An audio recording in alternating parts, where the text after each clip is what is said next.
Hey guys, this is Sahil from alphabetazone.com, and in this video I will show you how to enable the data saving mode on your Snapchat app.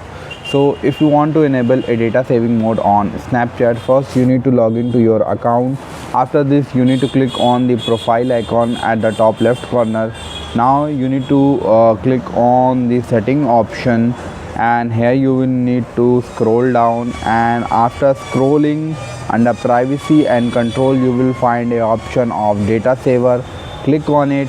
Now you can see that there is an option of data saver. You need to check this box, and you need to select that how would you long to save data, over 3 days, 1 week, yeah, until turned off. So we will select until turned off, and now our data saving mode on Snapchat will be enabled. I hope this guide was helpful. If you like this video, please subscribe to our channel.